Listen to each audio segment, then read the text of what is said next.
సలార్ సినిమాలో విష్ణు వైఫ్గా చేసిన పూజా గారు ఈరోజు మనతో పాటు రెడీగా ఉన్నారు. 2 నిమిషాలు టైం ఇస్తే రెడీ చేసి వచ్చేస్తారు. ఆ ఒక్క డైలాగ్తో ఇంత ఫేమ్ రావడం, ఇంత పాపులర్ రావడం అనిపిస్తుంది. అస్సలు ఎక్స్పెక్ట్ చేయలేనిది ఇది. దట్ టు ఇప్పటికీ స్టిల్ నేను సలార్ వర్క్ చేశానా అన్న ఒక ఫీల్తోనే ఉన్నాను. Finally Prashanth Neel sir life ని టర్న్ చేసేసింది. అసలు ఈ సలార్ మూవీలో మీకు ఆపర్చునిటీ ఎలా వచ్చింది? బేసిక్గా ఏదైతే మా లుక్ ఉందో చూడడానికి కొంచెం ఆడ్గా బోల్డ్గా అనిపిస్తుంది కదా. విత్ మేకప్ అయిన తర్వాత ఒకసారి లుక్ చూద్దామని చెప్పి డైరెక్టర్ సార్ దగ్గర తీసుకువెళ్ళినప్పుడు సో ఒక్క మాట చాలు కదా. ఇలాంటి క్యారెక్టర్స్ చేస్తారు నెక్స్ట్ కూడా. ఏదైతే ఈ క్లివే షో అండ్ బెల్లీ షో ఉన్నాయో అవి నేను చెయ్యలేను. సలార్లో కూడా కైండ్ ఆఫ్ అలాంటి క్యారెక్టర్ కదా మరి. సలార్ అది ఓకే, మీరు అందులోని మీకు ఏం కనిపించింది? ఏం కనిపించింది? క్యారెక్టర్ అదే కదా. Character is bold only.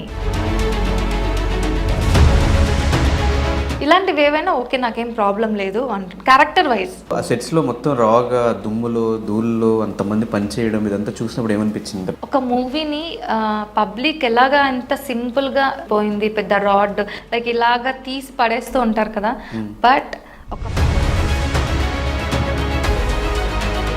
ఎంత మైండ్ ఉంటే గానీ అంత ప్రాజెక్ట్ చేయడం కష్టం కదా. మీకు జరుగుతున్న దాంట్లో పృథ్వీ గారు అండ్ అలాగే ప్రభాస్ గారు ఇద్దరు ఉన్నారు. ఇద్దరు స్టార్ హీరోస్ ఒక సెట్స్ లో ఉన్నప్పుడు ఎలా అనిపించేది మీకు? అలాంటి పెద్ద పెద్ద స్టార్స్ అందరు ముందు మేము నించుంటే నిజంగా ఎలా అనిపించింది అంటే, సో ప్రశాంత్ నీల్ గారితో పనిచేసే ఆపర్చునిటీ మీకు వచ్చింది. ఆయన నుంచి మీరు నేర్చుకున్న థింగ్స్ ఏంటి? ఒక్కొక్క డైరెక్టర్ది ఒక్కొక్క విజన్ ఉంటుంది కదా. సో ఈ సార్ది చూసినప్పుడు ఏంటంటే, సార్తో వర్క్ చేసినప్పుడు అన్న ఒక ఫీల్ అయితే మాకు స్టిల్ ఇప్పటికీ అలానే ఉందన్నమాట. హాయ్, హలో, నమస్తే. నేను మీ anchor Dhanush. Welcome to I dream. So last ఒక 2 days నుంచి ఎక్కడ చూసినా సలార్ ఫేవర్ నడుస్తుందన్నమాట. ఎవరి దగ్గర నుంచి అయినా సలార్ సలార్ సలార్ ఇదే వినిపిస్తుంది. సో ఐ డ్రీమ్ కూడా సలార్ సినిమా నుంచి ప్రతి ఒక్క ఆర్టిస్ట్ని మీ ముందు తీసుకొచ్చే ప్రయత్నం అయితే చేస్తుంది. అందులో ప్రయత్నంగానే ఈరోజు సలార్ సినిమాలో విష్ణు వైఫ్గా చేసిన పూజా గారు ఈరోజు మనతో పాటు రెడీగా ఉన్నారు. ఆమెతో మాట్లాడి ఈ ఫిలిం గురించి మరెన్నో విషయాలు తెలిసిన ప్రయత్నం అయితే చేద్దాం. హాయ్ పూజ. నమస్తే అండి. నమస్తే, ఎలా ఉన్నారు? నేను చాలా బాగున్నా, మీరు? నేను చాలా బాగున్నాను. అక్కడ మీ క్యారెక్టర్కి బయట మీకు చాలా డిఫరెన్స్ కనిపిస్తుంది అక్కడ, గెటప్ వైజ్గా కానీ మాట్లాడే విధానం వైజ్గా కానీ. అవునా? ఎలా వస్తుంది రెస్పాన్స్ మీకు? చాలా అంటే పాజిటివ్ రెస్పాన్స్ అని చెప్పాలి. అట్ ద సేమ్ టైం అసలు 2 నిమిషాలు నా లైఫ్ మొత్తాన్ని టర్న్ చేస్తుందని ఎక్స్పెక్ట్ చేయలేదు అసలు. సో ఇలా మీ ముందు ఇప్పుడు అంటే చాలా సినిమాల్లో ఒక లెంతీ రోల్స్ చేస్తే వచ్చే నేమ్ వేరు. జస్ట్ 2 minutes అండ్ ఒక డైలాగ్, 2 నిమిషాలు టైం ఇస్తే రెడీ చేసి వచ్చేస్తారు. ఆ ఒక్క డైలాగ్తో ఇంత ఫేమ్ రావడం, ఇంత పాపులర్ రావడం అనిపిస్తుంది. రియల్లీ అది మనం ఎక్స్ప్లెయిన్ చేయలేని ఒక అచీవ్మెంటే కదా. సో నేనైతే అలానే ఫీల్ అవుతున్నాను. అస్సలు ఎక్స్పెక్ట్ చేయలేనిది ఇది. దట్ టు ఇప్పటికీ స్టిల్ నేను సలార్ వర్క్ చేశానా అన్న ఒక ఫీల్తోనే ఉన్నాను. But finally Prashanth Neel sir ఒక్క డైలాగ్ 2 నిమిషాలు లైఫ్ని టర్న్ చేసేసింది.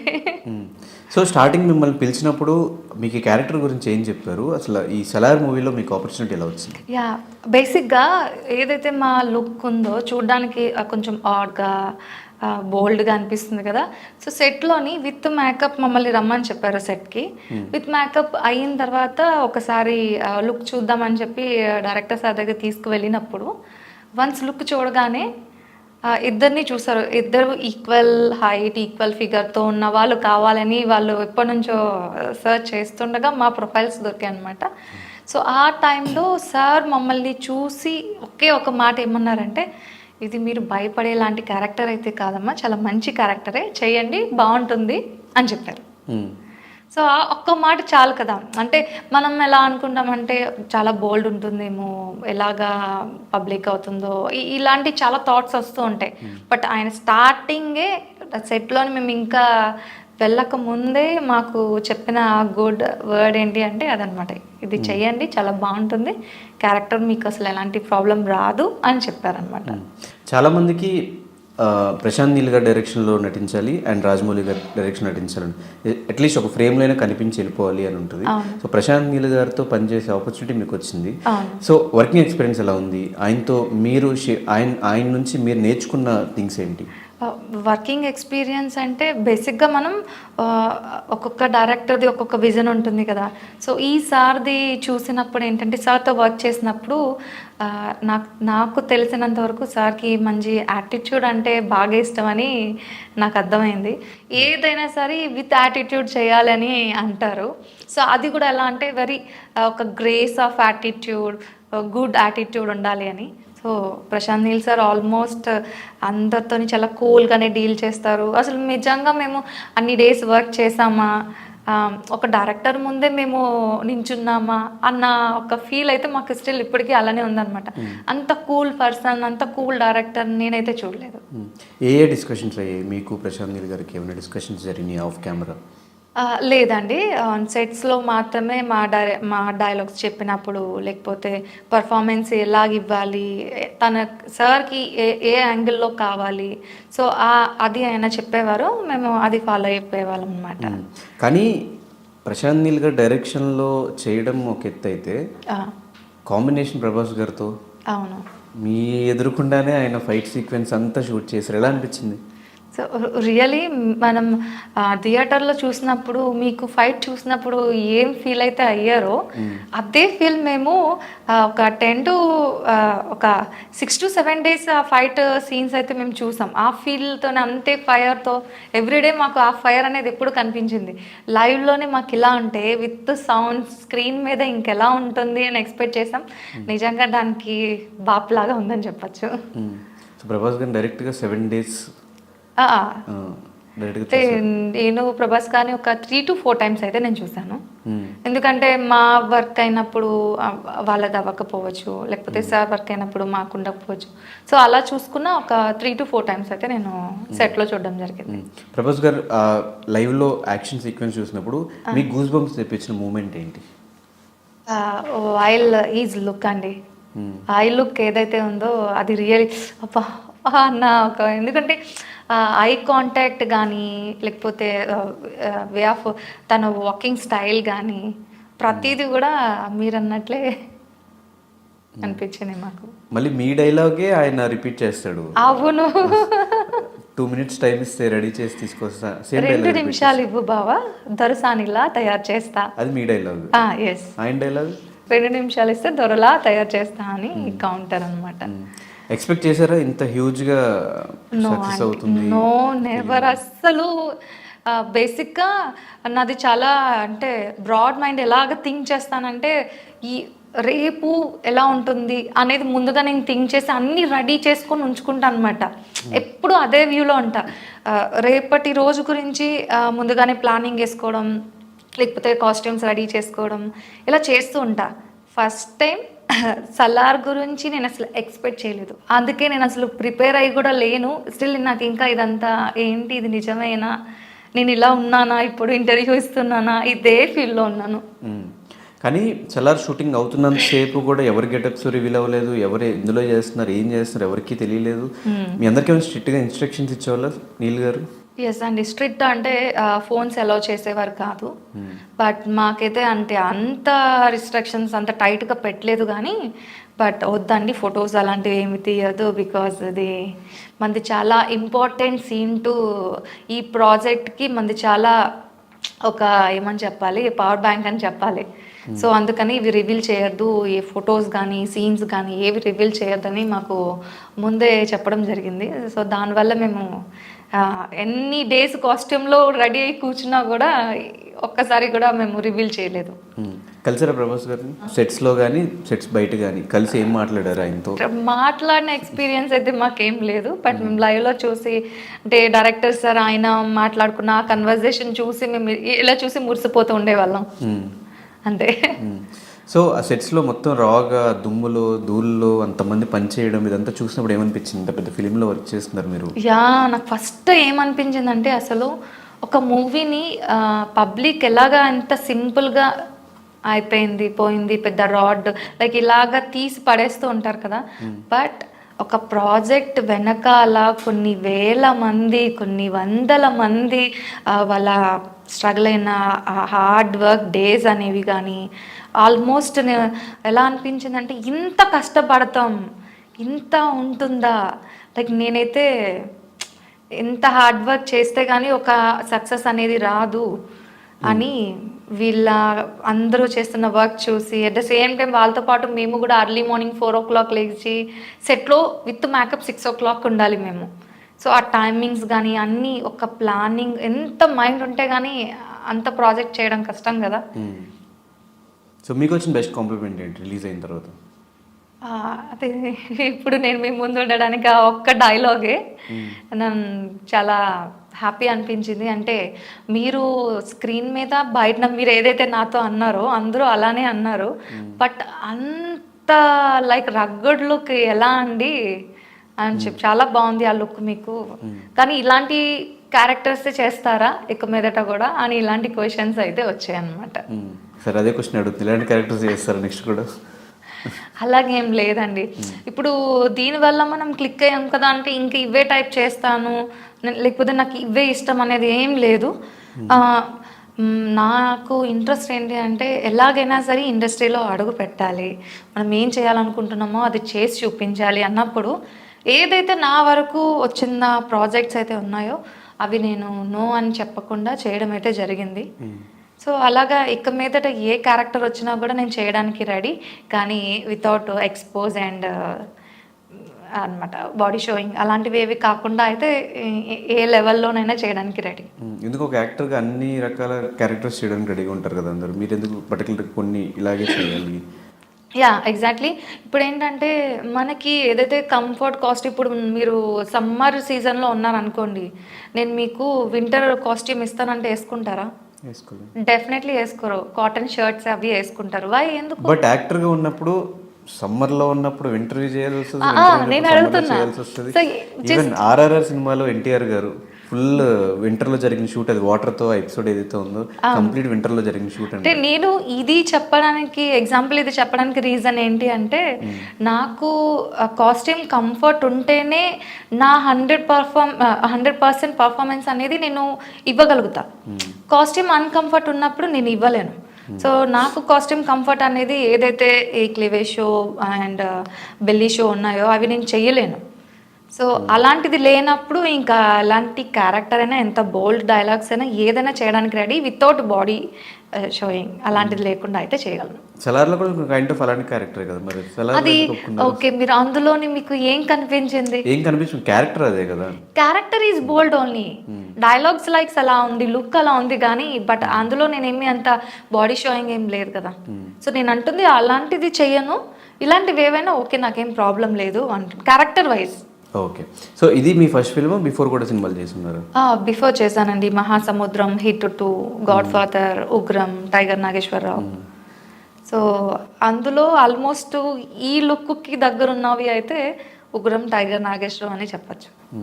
కానీ అన్నిటికంటే ఈ సినిమా ఎక్కువ నేమ్ వచ్చింది. అవును అవును, that is credit goes to Prashanth Neel sir అని చెప్పచ్చు. సో కాస్టింగ్ త్రూ వచ్చారా లేదంటే ఎలా మీకు ఈ ఆపర్చునిటీ వచ్చింది? అదంటే ఆడిషన్ అండి, ఆడిషన్కి వెళ్ళి ఆడిషన్ ఇచ్చి ఆ రకంగా వచ్చిన క్యారెక్టర్. ఆడిషన్ ఎవరు చెప్పారు? బేసిక్గా ఆడిషన్స్ అయితే అయిపోయాయండి, కంప్లీట్ అయిపోయాయి, ఇంకా ఆడిషన్స్ అయితే ఏం లేవు.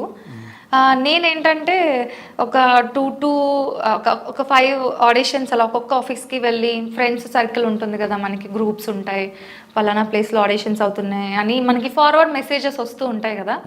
సో అలా వచ్చినప్పుడు నేను కొన్ని ఆడిషన్స్ ఇచ్చి వస్తున్న లాస్ట్ మూమెంట్లో పక్కనే సల్లార్ ఆఫీస్ ఉంది అని నాకు తెలిసిందనమాట. ఓకే, ఒకసారి ఎలా ఉందో చూద్దాం, ఒకవేళ పాసిబిలిటీ ఉంటే తీసుకుంటే ఇచ్చేసి వద్దాం ఆడిషన్, లేదు అంటే బ్యాక్ వచ్చేయచ్చు, ఎందుకు వదలాలి, ఒకసారి ట్రై చేద్దాం అని చెప్పి నేను ఆఫీస్కి వెళ్ళడం జరిగింది. వాళ్ళు కూడా చాలా పేషెన్స్గా, అసలు రాంగ్ టైంలో వెళ్ళాను నేను, లంచ్ బ్రేక్ టైంలో అలాంటి టైంలో వెళ్ళాను, అయినా వాళ్ళు హ్యాపీగా రిసీవ్ చేసుకున్నారు అండ్ ఆడిషన్ తీసుకున్నారు. బట్ నేను ఆడిషన్ ఇచ్చిన తర్వాత ఏమని ఫీల్ అయ్యానంటే, డామ్ షో నాకు వచ్చే ఛాయిస్ అయితే లేదు, ఎందుకంటే లాస్ట్ ఒక 5 to 6 ఆడిషన్స్ ఇచ్చిన తర్వాత వచ్చిన ఆడిషన్ ఇది కదా. సో పేషెన్స్ లెవెల్ లేదు, ఆ కాన్ఫిడెన్స్ లేదు, సోగా ఇచ్చాను అనమాట. ఓకేలే మనం ఇచ్చింది అంత 100% లేదు కదా, వెళ్ళిపోదాం చలో బాయ్ టాటా అని చెప్పేసి మైండ్లో అనుకొని వచ్చేస్తున్నాను బయటికి. ఆఫ్టర్ 1 or 2 months తర్వాత got call from Salaar office నుంచి. ఫైనల్గా ఇలా. ఎవరితో షేర్ చేస్తున్నారు ఫస్ట్ సలార్లో చేశానని? ఆల్మోస్ట్ ఫ్యామిలీతోనే. తర్వాత నేను ఎవరితో షేర్ చేయలేదండి. వై బికాజ్ నేను కొన్ని ప్రాజెక్ట్స్ చేసినప్పుడు అందులో చాలా నేను చేసిన సీన్స్ ఎడిట్ అవ్వడం వల్ల అది నువ్వు చేసావా, ఎక్కడ చేసావా అని అందరూ వెతికి చెప్పడంతో అది నాకు చాలా పెయిన్ఫుల్ అనిపించింది. సో అలాంటి పెయిన్ మళ్ళీ నేను తీసుకోవాలనుకోలేదు. సో ద రీజన్ నేను ఎవరికి చేశానని చెప్పలేదు. వన్స్ మనకి ఇంత ఎక్స్పీరియన్స్లో అన్ని ప్రాజెక్ట్స్ చేసినప్పుడు, కొన్ని క్లోజెస్ పడినప్పుడు, రియాక్షన్స్ తీసుకున్నప్పుడు మనకి ఒక ఐడియా ఉంటుంది కదా, ఇన్నిట్లో అట్లీస్ట్ ఈ ఒక్క సీన్ ఉండొచ్చేమో అని అనిపించినప్పుడు ఓన్లీ ఎవరైతే నెక్స్ట్ ప్రాజెక్ట్స్ వాళ్ళు ఉన్నారో ఆ డైరెక్టర్స్కి, కో డైరెక్టర్స్కి కానీ మేనేజర్స్కి కానీ వాళ్ళకి మాత్రమే చెప్పడం జరిగింది. పబ్లిక్కి కానీ ఫ్రెండ్స్కి కానీ ఎవరికి నేను రివీల్ చేయలేదు. ఆఫ్టర్ మీరే ఇప్పుడు రివీల్ చేస్తున్నారు. మూవీ రిలీజ్ అయిన తర్వాత ఆటోమేటిక్గా బయటపడింది అనమాట. పూజ కూడా చేసిందా అని వాళ్ళు తిరిగి నాకు మెసేజెస్ పెట్టడం జరుగుతుంది. మీకు జరుగుతున్న దాంట్లో పృథ్వీ గారు అండ్ అలాగే ప్రభాస్ గారు ఇద్దరు ఉన్నారు.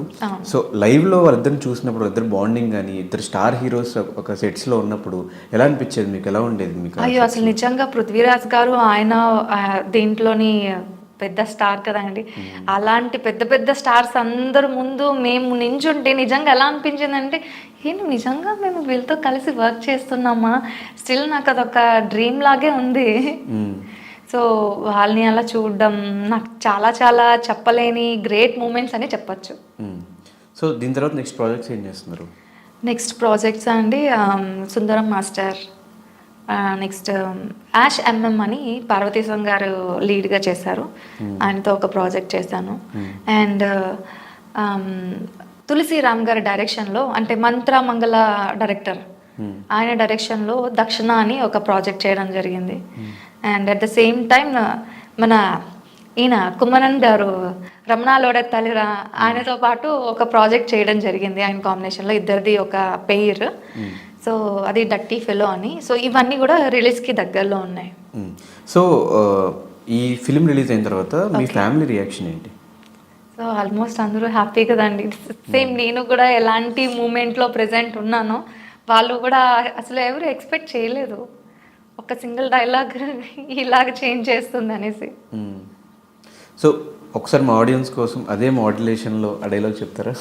షూర్ అండి, షూర్ చెప్తాను. 2 నిమిషాలు బావా దొరసానిలా తయారు చేస్తా. సో మీకు సినిమా మొత్తంలో మీకు బాగా నచ్చిన సీక్వెన్స్ ఏంటి? మీది కాకుండా. మాది కాకుండా అంటే హీరో ఇంట్రడక్షన్ అండి. ఇంట్రడక్షన్ తర్వాత మదర్ సెంటిమెంట్, ఎవరైతే చైల్డ్ ఉన్నప్పుడు డేర్ ఆఫ్ గట్స్, అది నాకు ఏదైతే కరెంట్ వైర్ ఉందో అది నాకు చాలా బాగా నచ్చింది. అదే కదా ఆల్మోస్ట్ మూవీ మొత్తానికి ఆయనకి లైక్ ఇది ఉంది, నాకు అది బాగా నచ్చింది. ఓకే, ఎన్నిసార్లు చూసారు ఇప్పటికి సినిమా? నేను ఒక 2 to 3 times చూసాను. 2 స్టోరీ ఏమన్నా తెలిసిందా? వాళ్ళిద్దరికి ఎందుకు గొడవ ఉందో? లేదండి, చెప్పలేదు మీకు కూడా? లేదు, మేము చేసినప్పుడే దీనికి ఇది కనెక్ట్ ఉంటుంది, దీనికి ఇది లింక్ ఉంటుంది అన్న విషయం మాకే తెలియదు. ఓన్లీ మేము ఏదైతే ఉందో మా సీన్ కానీ మా అది మాత్రమే మాకు తెలుసు. అది కూడా మాకు ముందు చెప్పలేదు. సెట్కి వెళ్ళిన తర్వాత మీరు ఇలా చేయాల్సి ఉంటుంది అని సెట్కి వెళ్ళిన ఆ మూమెంట్లోనే మాకు పర్టికులర్ మా డైలాగ్ ఏంటి అని తెలుసు తప్ప బిఫోర్గా డైలాగ్ కదా అసలు సిచ్యువేషన్ కానీ ఏది మాకు రివీల్ చేయలేదు. కానీ ఆ టైంలో మా వాళ్ళందరూ స్టోరీస్ అన్ని రాసుకున్నారు, సలార్ ఇలా ఉండబోతుంది, ఇలా ఉంటుంది. అవును, మీకు ఒక ఐడియా వచ్చిందా షూట్ టైంలో? లేదు, నో ఛాన్స్. అదే అన్నాను కదా, అంత కూల్గా అసలు ఇంత సబ్జెక్ట్ని ఈ ప్రాజెక్ట్ని సార్ అసలు ఎలా డీల్ చేస్తున్నారో ఎవరికి కూడా, ఈవెన్ దో అంతమంది ఆర్టిస్టులు ఉన్నా కూడా ఎవరికి కూడా తెలియదు వాట్ నెక్స్ట్, దీనికి ఏంటి లింక్ ఎవరికి తెలియదు. సో ఇంకా అంత సీక్రెట్గానే ఉంది. ఓకే, సో మీకు ఇన్స్టాగ్రామ్లో కానీ ఎక్కడైనా అవుట్ సైడ్ ఫ్యామిలీ దగ్గర నుంచి కాకుండా బయట నుంచి ఏదైనా ఒక మర్చిపోలేని ఒక కమెంట్ ఏమన్నా వచ్చిందా? మర్చిపోలేని కామెంటా? లేదండి, ఇంతవరకు అయితే ఏం రాలేదు. ఇక మీదట చూడాలి. షూట్ టైంలో ఏదైనా మెమరబుల్ మూమెంట్ అంటే ఆబ్వియస్లీ నేను సలార్ అనే చెప్పాలి. వైల్ మేము మా షూట్ అయిపోయిన తర్వాత మిగతా రిమైనింగ్ టైంలోని మోస్ట్లీ మేము కల్పలత మ్యామ్తో టైం స్పెండ్ చేస్తూ ఆడుకోవడం, పేపర్స్ తీసుకోవడం, పెన్తో ఏవేవో ఒకటి చేస్తూ ఉండేవాళ్ళం. కల్పలత మ్యామ్ అంటే పుష్పలోని, సో ఆ మూమెంట్స్ మాకు చాలా హ్యాపీ అనిపించింది. ఫైనల్గా ఆడియన్స్కి మీ క్యారెక్టర్ నచ్చి ఇంత పెద్ద సక్సెస్ చేసిన సలార్ సినిమాని సక్సెస్ చేసిన ఆడియన్స్ అందరికీ ఏం చెప్తారు? డెఫినెట్లీ చూడండి, మా లాంటి వాళ్ళని ఎంకరేజ్ చేయండి అని చెప్తాను నేనైతే. బికాజ్ మేము కష్టపడ్డ కష్టానికి బ్యాక్ సైడ్ ఇప్పుడు మీరు చూస్తుంది అరే 2 నిమిషాలని మీరు అనుకోవచ్చు, కానీ దాని బ్యాక్ సైడ్ చెప్పలేనంత హార్డ్ వర్క్ అయితే ఉంది. సో అందుకైనా సరే మీరు కాస్త మా హార్డ్ వర్క్ని గమనించి మైండ్లో పెట్టుకొని మమ్మల్ని కొంచెం ప్రమోట్ చేయండి. ఎన్నో సినిమాలు చేసుకుంటూ వస్తే ఫైనల్గా వచ్చిన ఒక లక్. డెఫినెట్గా మీ ఫ్యూచర్ ప్రాజెక్ట్స్ అన్నిటికీ ఆల్ ది వెరీ బెస్ట్. ఇలాంటి క్యారెక్టర్స్ ఇంకా అంటే ఇలాంటి క్యారెక్టర్స్ కాదు, నేను తీసుకొచ్చే క్యారెక్టర్స్ ఇంకా చేయాలి, మమ్మల్ని అందరినీ ఇలాగే ఎంటర్టైన్ చేస్తూ ఉండాలని మనస్ఫూర్తిగా కోరుకుంటూ thank you so much Pooja. Thank you so much. Nice talking to you. Nice to meet you. Thank you.